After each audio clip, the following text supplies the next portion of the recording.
क्रिस्टियस में अधिप्रिय माता पिताओं, भाइयों बहनों एवं बच्चों, आप सबों को पुण्य प्रस्वदिवार में स्वागत है। आज हमारा मनन चिंतन के लिए संत यूहन्ना के सुसमाचार अध्याय 13 वचन संख्या 1 से 15 तक दिया गया है। इसका शीर्षक है ईसा अपने शिष्यों को पैर धोते हैं।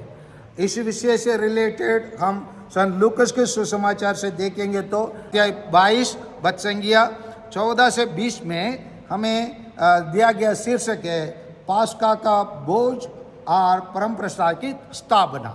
इसी अध्याय से आइए प्यारे माता पिता, भाइयों और बहनों, हमारे लिए दिया गया क्या संदेश है। हमारे लिए दो मुख्य संदेश आज के इस सुसमाचार से दिया गया है। वो क्या है, यहाँ पर हम देखते हैं। सबसे पहले प्रभु यीशु परम प्रसाद को स्थापना करते हैं और परम प्रसाद के द्वारा पुरोहिताय के भी स्थापना करते हैं। और इसे करने के बाद प्रभु यीशु अपने शिष्यों को पैर धोते हैं। अभी ये दोनों में क्या नया चीज हमको सीखने के लिए मिलता है। इनमें आज का ये होली थर्सडे को मॉन्डी थर्सडे कहते हैं। मैंडेटुम, मैंडेटुम मैंने टू मैंडेट, मैंने एक command to be carried out, मतलब एक आदेश पालन करना पड़ेगा। तो ये आदेश क्या है? ये आदेश, सबसे पहला आदेश यही तो है जो हम आज का दूसरा पाठ पौलुस के द्वारा कुरिन्थियों को लिखा हुआ पहला पत्र अध्याय 11 वचन संख्या 23 और 24 में यह आदेश दिया गया है। क्या आदेश है? इस प्रकार जब जब आप लोग ये रोटी खाते और ये प्याले पीते हैं तो प्रभु का आने तक उनकी मृत्यु का घोषणा करते हैं। और वही चीज को संत लूकस सुसमाचार में क्या बताते हैं? ये मेरा शरीर है जो तुम्हारे लिए दिया जा रहा है, ये मेरी स्मृति में क्या करो, ये मेरे स्मृति में क्या करो। यही है मैंडेटुम और मैंडेट और आदेश जिसको हम करना है। ये पहला है। और दूसरा है, हम लोग संत यूहन्ना के सुसमाचार में देखते हैं अध्याय 13 वचन संख्या 4 में उन्होंने भोजन पर से उठकर, मतलब अभी आखिरी प्याला हो गया है, पास्का भोज हो गया है, उसके बाद प्रभु यीशु उठकर अपने कपड़े उतारे और कमर में अंगोजा बांध लिया। तब वे परात में पानी भरकर अपने शिष्यों को पैर धोने और कमर में बांधे अंगोजा से उन्हें पोंछने लगे। यही प्रभु यीशु ये कार्य करते हैं। ये कार्य क्या है?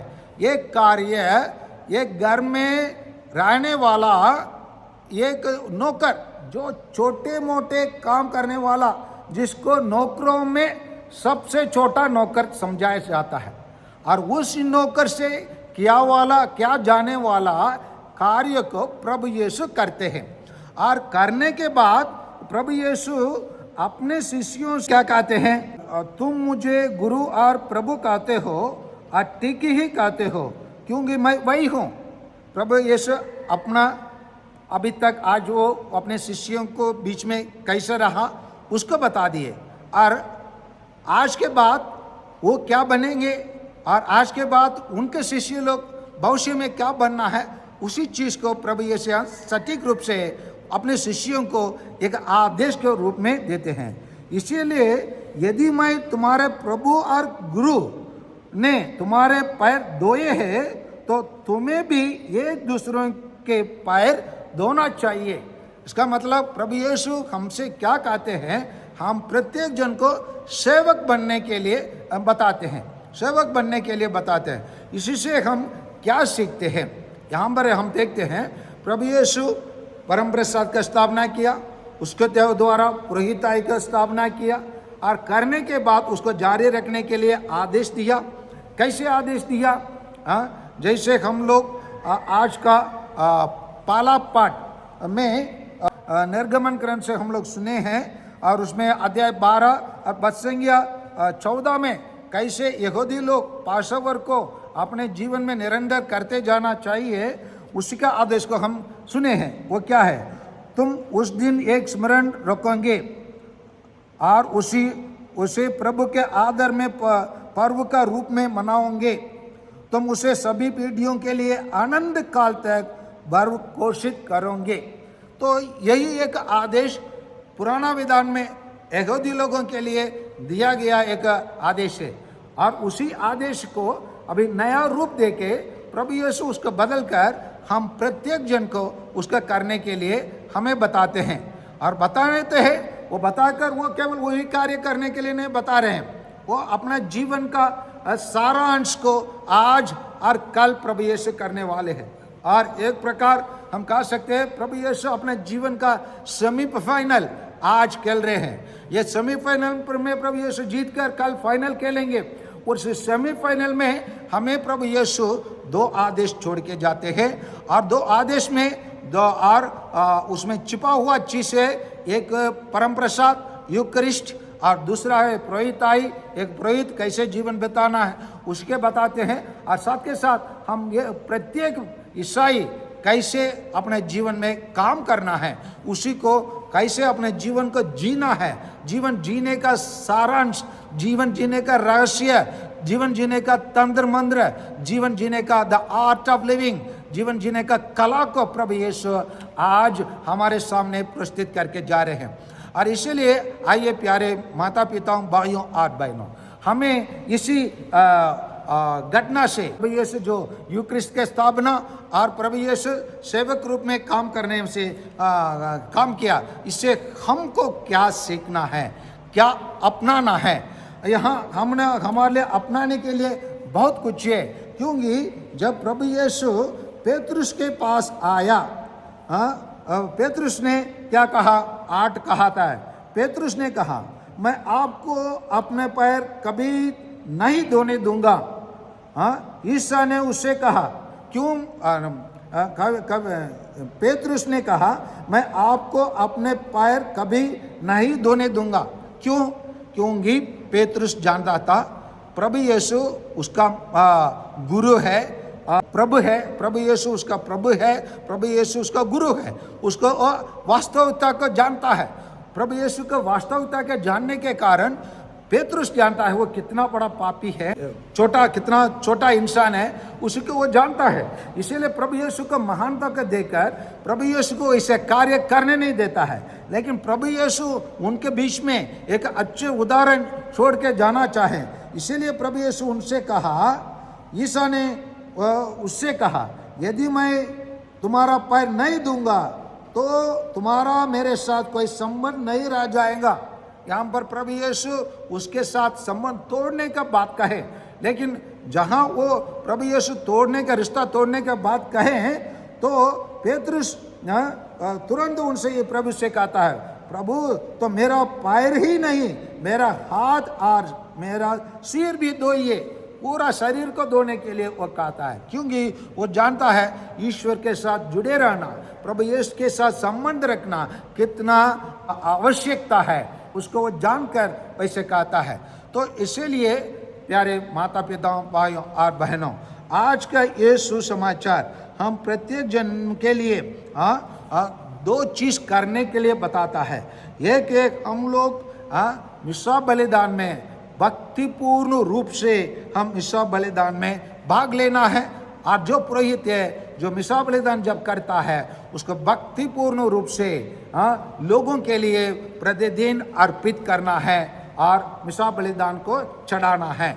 और दूसरा है हम लोग सब विनम्र बनना है और सेवक बनना है। और इसीलिए प्रभु यीशु सेवक बनने का कार्य क्या करते हैं? अपने कपड़े उतारे और कमर में अंगोजा बांधे। अंगोजा बांधा क्या का चिन्ह है? एक सेवक का चिन्ह है। एक सेवक जब काम करता है वो अपने कमर में टवलिया बांध कर काम करता है। इसीलिए प्रभु यीशु वहाँ पर वास्तविक एक नौकर बन गया है, वास्तविक एक सेवक बन गया है, बनकर अपने शिष्यों के लिए एक महान उदाहरण देके जा रहे हैं। और इसीलिए प्रभु यीशु 13-14 में उनसे कहते हैं, अपने शिष्यों से कहते हैं। इसीलिए यदि मैं तुम्हारा प्रभु और गुरु ने तुम्हारा पैर धोए तो तुम्हें भी एक दूसरों को पैर धोना चाहिए। प्रभु यीशु के इस महान घटना से यीशु का जीवन, शिक्षा और उनके मकसद का सार आज हमारे सामने प्रस्तुत किया गया है, जिसमें हम भी सहभागी होने के लिए बुलाए जाते हैं। यीशु के द्वारा अपने शिष्यों को पैर धोना सेवा के सबसे विनम्र कार्य का दिखलाता है। अपने शिष्यों के पैर धोने के क्रम में यीशु अपने बाहरी आवरण को भी उतारते हैं, जो यह दिखलाता है कि मानवता का रूप धारण करने के लिए वे किस तरह अपने आप को खाली करते हैं, जिसको हम सेंट पौलुस से के द्वारा लिखा हुआ फिलिपियन का लिखा हुआ पत्र अध्याय 2:6 में हम लोग पाते हैं। प्रभु यीशु वास्तव में ईश्वर थे और उनको पूरा अधिकार था कि वह ईश्वर के बराबरी करें। फिर भी उन्होंने दास का रूप धारण कर तब मनुष्यों का समान बनकर अपने को दीनहीन बना लिया। इसी चीज को आज प्रभु यीशु हमारे सामने करके दिखाए, उसी को हम लोग देखने के लिए मिला है। और उनका कमर पर अंगोछा लपेटना उनके सेवक बनने की प्रक्रिया को दर्शाता है। और शिष्यों के पैर धोना हमें बचाने के लिए, अपने प्राण त्यागने के लिए याद दिलाता है। इस पूरी प्रक्रिया में यीशु क्रिस्त अपने मृत्यु और यूकरिस्ट में न केवल शामिल होते हैं, बल्कि ईश्वर के प्रेम को हम लोगों को प्रदर्शित करते हुए 2 आज्ञा देते हैं। पहला है, यीशु शिष्यों को उनके पैर धोकर पापों से मुक्त करते हुए उन्हें भी दूसरों के पापों को क्षमा करने की आज्ञा देते हैं। दूसरा है, इस पैर धोवन के प्रक्रिया में वे आह्वान करते हैं कि वे भी एक दूसरे को सेवक बने। और आइए प्यारे भाइयों और बहनों, इसी घटना से हम ये सीखे कि प्रभु यीशु जो यूकरिस्टिक जो स्थापना किया वो हमारे लिए निरंतर अपने स्मृति में करने के लिए हमको छोड़ के गया है। और उसी से हम प्रभु यीशु का शरीर और रक्त को प्रतिदिन हम पाते हैं, ताकि उसके द्वारा हम प्रभु यीशु जैसे सोच सकते हैं, कार्य कर सकते हैं, चमत्कार कर सकते हैं, उपदेश दे सकते हैं, लोगों को मन फिराव कर सकते हैं।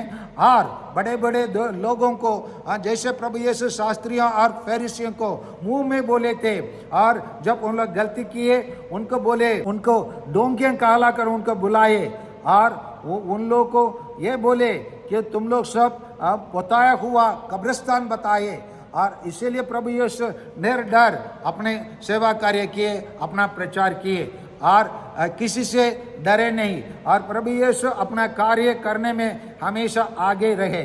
और उसी प्रकार प्रभु यीशु अपने पुरोहिताई को आज स्थापना करके उसी को अपने शिष्यों को पास छोड़ के गए। उसी का प्रतिनिधि बनकर हम आज पुरोहित लोग उसी कार्य का करते हैं। उसी कार्य में हम लोग किसी प्रकार का पक्षपात के बिना, किसी प्रकार का कमी के बिना और किसी प्रकार का पुराने उदाहरण के बिना हम लोग उसी को अच्छे तरीके से हम उसे पुरोहिताई के जीवन को बिताने के लिए आज हम प्रभु यीशु को बुलावा देते हैं, जो भाई लोग पुरोहित लोग हैं। और आज प्रभु यीशु ऐसे एक उदाहरण छोड़ के गए हैं कि जो भी हम ईसाई लोग हैं, हम प्रतिदिन उसी मिसा बलिदान में भाग ले जहाँ हम प्रभु यीशु को ग्रहण करते हैं। और प्रभु यीशु को ग्रहण करने का मतलब है हम प्रभु यीशु जैसे अपने जीवन को हम बदले, प्रभु यीशु के अनुसार हम अपने जीवन को जिए। क्योंकि प्रभु यीशु इसीलिए अपने शिष्यों से यही कहा, अगर मैं प्रभु और गुरु होकर मैं तुम्हारे पैरों धोए है तो तुम्हें भी एक दूसरों को पैर धोने की आवश्यकता है। इसका मतलब हमको सेवक बनने की आवश्यकता। हम प्यारे भाइयों और बहनों, इसी को हम हमारे देश में जो मिशनरी लोग आके काम किए उनको जीवन में हमें देखने के लिए मिला है। और आज भी जो मिशनरी लोग कार्य करते हैं पूरा भारत के कोने कोने में, उन लोग के बीच में भी इसे सेवा मनोभाव को हमको देखने के लिए मिलता है। लेकिन इस सेवा मनोभाव को हम और अधिक गहराई से, अधिक शक्ति से और अधिक दिल से, मन से वह करने के लिए आवश्यकता है। जब हम करेंगे, हम पूरा दुनिया के लोगों को दिल को जीत सकते हैं, और विशेषकर हमारा में निवास करने वाले हमारे भारतवासी लोगों का दिल को हम जीत सकते हैं। उनको हम प्रमाण पत्र दे सकते हैं। हर ईसाई एक सेवक है, हर ईसाई एक पुरोहित है, हर ईसाई प्रभु यीशु का यूक्रिस्ट में परम प्रसाद में भाग लेने वाला एक व्यक्ति है। उसी के द्वारा वो प्रभु यीशु स्वयं बनता है और प्रभु यीशु जैसे सेवक का काम करता है, हम प्रमाणित कर सकते हैं। आइए प्रभु यीशु जो लेगेसी, जो वसीयत, प्रभु यीशु जो परंपरा हमारे बीच में छोड़ के गए हैं, उसको हम पालन करें, उसी के अनुसार हम जीने के लिए प्रयास करें, ताकि प्रत्येक ईसाई प्रभु यीशु जैसे ही कार्य करें, प्रभु यीशु जैसे जीवन जिए, प्रभु यीशु जैसे सेवक बने। आमीन।